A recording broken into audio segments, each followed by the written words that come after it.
Hello friends, नमस्कार, प्रणाम। आप सभी को मेरा राधे राधे। स्वागत है आज का हमारे इस वीडियो में। फ्रेंड्स, मेरा आज का विचार, उतना ही लो थाली में, व्यर्थ न जाए नाली में। फ्रेंड्स, ये मेरे विचार इसलिए हैं क्योंकि हम शादियों में जाते हैं, पार्टियों में जाते हैं। फ्रेंड्स, कितना प्लेटों में भर भर के ले लेते हैं और फिर खाते नहीं है, वो वेस्ट जाता है।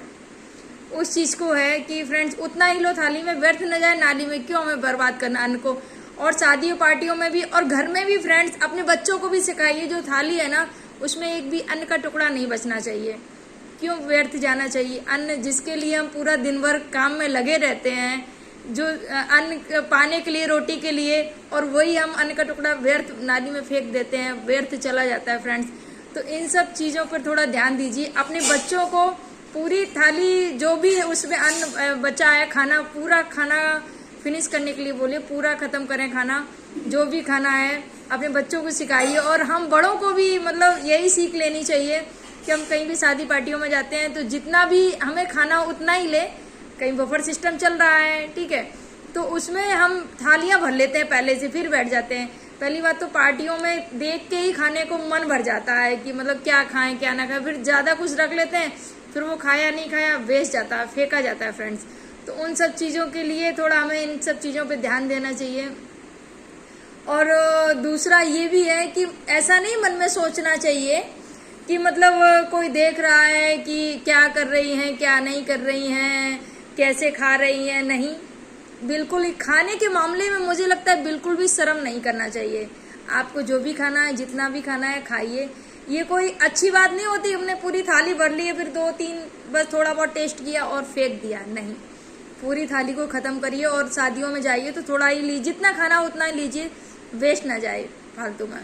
और अन्न का हमेशा ही स्वागत करिए और भोजन को प्रणाम करिए, क्योंकि बड़ी मुश्किल से मिलता है, बड़ी मेहनत से ये अन्न हम कमाते हैं।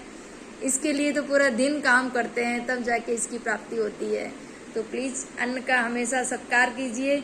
और जो भी, हाँ एक बात और, जो भी खाना जैसे कि बच जाता है, लोग, गुजरात में एक बहुत अच्छी बात थी, वहां पर जो भी सब्जियां, मैं वहां पर, क्योंकि गुजरात में ऐसा था कि गाय के लिए एक वो कुंडी जैसे बना रखा था उन्होंने। जैसे किसी घर बनना है तो बाहर ही बनवा दिया उसको, ठीक है, सीमेंट का। तो जैसे कुछ भी खाना बचा या तो मैं तो क्या करती थी, सब्जियों के, जो भी हरी सब्जियों के छिलके हुए जो गाय खा सकती है, उनको, फ्रूट के छिलके हुए, ये सब अलग पन्नी में करती थी। और जो भी खाना थोड़ा बहुत बच गया, पहली बात तो मेरा खाना ज्यादा वेस्ट होता ही नहीं है, क्योंकि मैं उतना ही बनाती जितना हम खा सकें। और दूसरा, बस एक गाय की रोटी रहती है और दूसरी रोटी है कुत्ते के लिए छोड़ देते हैं। बाकी मेरा खाना वेस्ट नहीं जाता। कभी कभी बच जाता है तो वो मेरी गाय के लिए ही जाता है। तो गाय की रोटी, सबसे पहले मेरी गाय की रोटी निकलती है।